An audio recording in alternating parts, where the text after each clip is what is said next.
It was after midnight on a hot summer night when a startling discovery was made.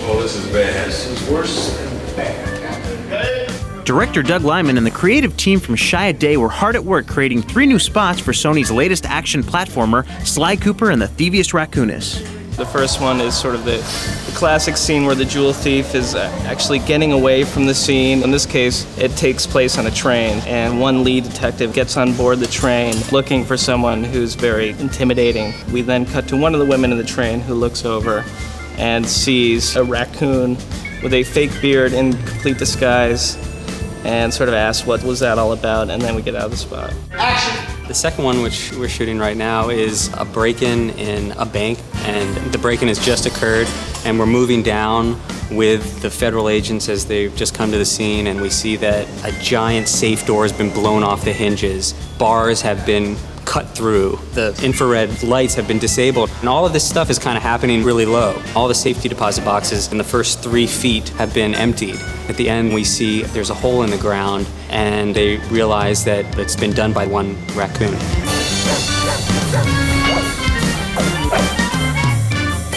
You foolish raccoon! I caught you red-handed! Tomorrow is going to be crazy.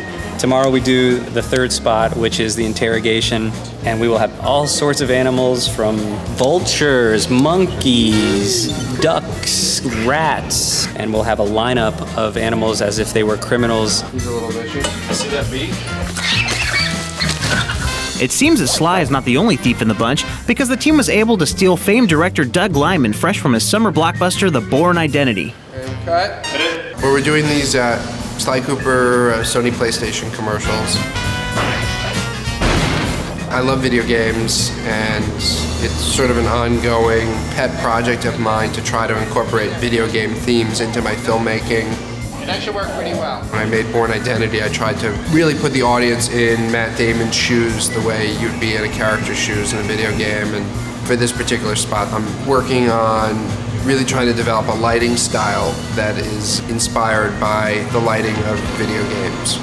And Doug's great with that too, because he just adds so much atmosphere to his films. That's where his real cinematic feel sort of comes from. It's just every little detail of having smoke and steam and colored lights and everything that really adds sort of texture and atmosphere to the shots, which just makes it feel bigger. There's a great dynamic between the agency and myself. You know, these spots are allowed to grow. I'm allowed to come up with ideas, and we can brainstorm on the set. They play out more like little movies. There's a lot of collaboration. I mean, that's what it's about. It's the way an idea becomes much better. I mean, it's always great to start with a simple sort of concept, but we all have to work together to make it look and feel the way it should, and it always gets better when we do collaborate with everyone involved. You know, for me, commercials are all about discipline, because you need to tell a story in 22 seconds. You need to be extremely efficient with your framing, with your compositions, with your performances. That's really what draws me into doing commercials. And I feel like my filmmaking benefits from the discipline that I learned here on the sets. So if you happen to see these spots on TV, be sure to rush out and get your copy of Sly Cooper before they all disappear.